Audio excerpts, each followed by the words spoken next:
이제 초등학교 딱 들어오면은 50%. 근데 검사를 해보면 깜짝 놀라신다. 아, 이게 그 정도로 높은 거였어요, 지금 제가 하는 게. 저도 알아요. 그게 심한지 모르세요, 요즘은. 다 그 정도를 하니까. 아, 내가 알아서 할게, 이거죠. 아, 내가 알아서 한다고. 되게 귀찮아 하니까, 부모님을. 네가 잘 알아서 못하니까 물어주는 거 아니냐? 너가 잘하면은 계속 얘기하겠어? 이제 이렇게 해가지고 이제 불씨가 활활 타오르게. 일단은 왜 뭐 알아서 할게 이런 식으로 아이가 혼자 뭔가 이제 부모님과 나를 분리해서 내 거는 내 거, 여기 넘어오지 마, 이걸 굉장히 두려워하고 걱정스러워 하시는 거죠, 부모님은. 아니, 내가 도와줄 수 있는데 말 좀 해봐, 이런 얘기를. 너가 알아서 잘하면은 물어보겠니? 뭐 이런 식으로 나오는 건데, 일단은 아이가 독립적으로 뭔가 알아서 부모님에게 뭔가를 더 이상 얘기하지 않고 그걸 좀 걱정스러워 하시는 거예요. 일단 제일 중요한 거는 비교하는 거겠죠? 누구는 안 그러는데 너는 왜 그러니? 이게 아이뿐만 아니라 그냥 성인들끼리, 그냥 가족 구성원끼리 해도 되게 기분 나쁜 말이잖아요. 더 쉽게 얘기하면 뭐 연인 사이예요? 얼마나 기분 나빠요? 나를 다른 사람, 뭐 여자친구, 남자친구랑 비교해? 그러니까 다른 집 누구는, 너네 반에 누구, 뭐 이런 식으로 다른 사람 얘기하면서 아이한테 이제 비교적으로, 상대적으로 너는 어떻다? 이런 얘기는 정말 최악이다. 절대 하면 안 된다. 그냥 들어주는 거. 그냥 너의 마음이 어떤 거야? 그리고 들어주는 거예요. 막 그거를 이해하고 자시고 이렇게까지 갈 필요도 없고, 그냥 너의 얘기를 해봐, 괜찮아. 그리고 그거를 판단하지 않고 그냥 부모님은 들어주는 거야 라는 태도로 뭐 마음 읽기 여기까지 갈 것도 없어요. 그냥 얘기하는 거를 그냥 그대로 누군가한테 내가 말을 할 수 있어 정도로 느낌을 주시면 그게 이제 최고다. 근데 이제 거기서 뭔가 가르치려 들고 야, 누구는 이랬다더라를 얘기한 순간 이제 끝나는 거죠. 입을 닫아버리는 거죠, 아이가. 근데 이제 해결 방법은 아이가 그래서 어떻게 하면 좋을까? 라고 물을 때가 있어요. 그때 조언을 해주셔도 되는 건데, 묻지도 않았는데 뭐 이러니 저러니, 이런다더라 저런다더라 이러면은 당연히 기분이 나쁘죠. 대화를 할 때 이게 어려운 거예요. 그냥 들어주는 게 어려운 거예요.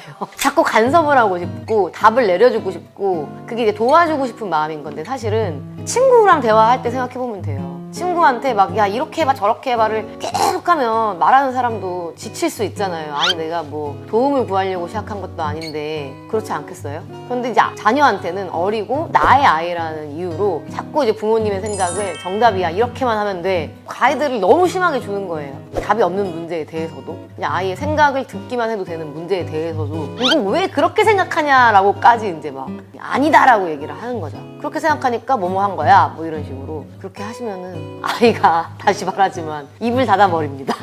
그러니까 이게 나이로 뭐 정확하게 몇 살이라기보다는 기본적으로 미취학까지는 부모님이 좀 개입을 해서, 개입이라는 게 행동 자체를 개입하라는 얘기가 아니고요, 옳고 그른 거 구분을 잘 못할 수가 있잖아요. 그래서 잘못된 행동 그리고 옳은 행동을 알려주고 이렇게 하는 게 좋아, 이렇게 하는 거야. 근데 저학년 들어오면 아이가 스스로 해야 되는 것들이 진짜 많아지고, 잘못하면 혼나는 일이 생기죠. 학교나 이제 외부 뭐 학원이건 뭐 다른 사람들에게. 그랬을 때 너가 충분히 혼날만 했다, 그러니까 이렇게 해보면 어떨까, 뭐 이거는 안 되는 거야 알려주시되, 미취학만큼 이제 간섭할 일이 솔직히 많지는 않거든요. 옳고 그른 걸 애들이 완전 모르는 상태가 아니어서. 근데 그런 거 외에 막 계속 간섭을 하시는 거예요. 이렇게 했으면 더 좋잖아를 계속 얘기해요. 초저학 때부터는 확실하게 그거를 줄이셔야 된다. 지금 하시는 거에 50% 미만으로. 중학년, 고학년 더 줄어들겠죠? 근데 이제 고학년은 상상 이상으로 줄어요. 거의 없어야 돼요. 이게 와닿지 않으실 수 있는데 조금 본인들이 어느 정도 하는지 냉정하게 생각을 해보셔야 됩니다. 일단 뭐 미취학 때는 60, 70까지 가도 괜찮아요. 근데 이제 초등학교 딱 들어오면은 그게 절반, 50%로 떨어져야 돼요. 그리고 이제 고학년 가잖아요. 거의 20, 30%로 확 낮아져야 되니까 요즘 부모님들이 이게 힘드시죠. 생각하시는 것보다 굉장히 안 하셔야 된다. 그게 간섭이 심한지 모르세요, 요즘은. 다 그 정도를 하니까. 저의 어릴 때를 생각해도 심하게 간섭하는, 뭐 부모님 성향에 따라 다르지만 전반적으로는 그렇게 지금과 비교했을 때 심하지 않았잖아요. 그러니까 예를 들어 아이가 뭐 하다가 넘어지고 뭐 학교에서 혼나고 그런다고 해서 야, 네가 혼날만 해서 혼났지, 그냥 넘어질만 하니까 넘어졌지, 에이, 이러고 끝인데, 요즘은 애초에 그걸 모든 걸 방지하려고 하기 때문에 남에게 피해 끼치면 안 돼, 이것도 되게 심하고. 근데 피해 끼치면 안 되는 건 맞는데 그 수준이 너무 높아졌어요. 처벌적인 태도, 간섭적인 태도, 지지적인 태도, 합리적 설명하는 태도, 비일관적인 태도. 근데 그중에 지금 이제 소통에 있어서 너무 부모님이 자기 의견을 주고 조금 아이의 그런 자율성을 위해서 내버려 두거나 이런 게 없었을 경우에는 간섭이라는 태도 수치가 확 올라가요.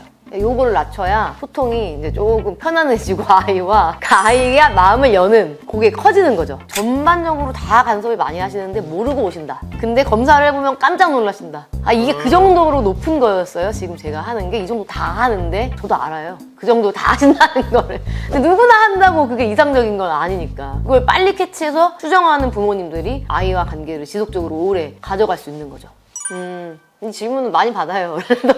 부모님이 뭐 별로 하실 게 없죠. 훈육을 했다면 끝난 건데요. 운다. 근데 이제 원하는 걸 어쨌든 들어주는 거는 필요한 거잖아요. 원하는 걸 들어주겠다가 아니고 그래서 왜 우는 건지 어떤 마음이 드는 건지 뭐 억울한 게 있는지 말하고 싶은 게 있다면 얘기를 해. 근데 울기만 하는 거잖아요. 그러면 자 진정하고 너가 얘기를 하면 들어줄게까지 하셨으면 끝난 거예요. 그럼 왜 달래줘야 되는지. 그러니까 우는 걸 못 견뎌서 달래줘야 된다고 생각하시는데 자기가 그냥 울고 싶어서 우는 건데 부모님이 뭐 잘못한 것도 없잖아요. 근데 자기의 감정을 말로 표현이 안 되니까 우는 걸로 표현을 했겠죠? 그러면 진정하고 말로 할 때까지 그냥 기다려주는 거지. 기다려줄 때도 뭐 아유 기다려줄게 이러실 필요 없습니다. 굳이 울어야 되는 상황이 아닌데 우는 거잖아요. 그러면 너 시끄러우니까 저기 가서 울고 올래? 라고 하시면 돼요. 너 방에 들어가서 그러면 진정되면 나와. 여기서 이렇게 막 울어가지고 지금 다른 사람들 일도 못하고 뭐도 못하고 엄마는 얘기 듣고 싶은데 얘기 안 하고 그러면 진정하고 나와. 저기 가서 이렇게 하시면 돼요. 달래주지 마세요. 아기가 진정해야죠. 스스로 하는 거는 어려워요. 왜 꼭 그거를 아이가 내가 말하기 전에 다 해놓을 거라고 기대를 하시는지. 그냥 너 이거 했니? 라고 했을 때 하잖아요. 아유 할게요. 그러면 그것만 해도 땡큐다. 어른만 해도 내가 이 일을 해야 되는 거 아는데 안 하고 딴 거 먼저 하고 싶을 수 있잖아요. 그러면 누가 뭐 부장님이 누구씨? 뭐뭐 하셨나요? 라고 하면 아우 지금 하고 있습니다. 그리고 막 헐레벌떡 당연하지 않나요?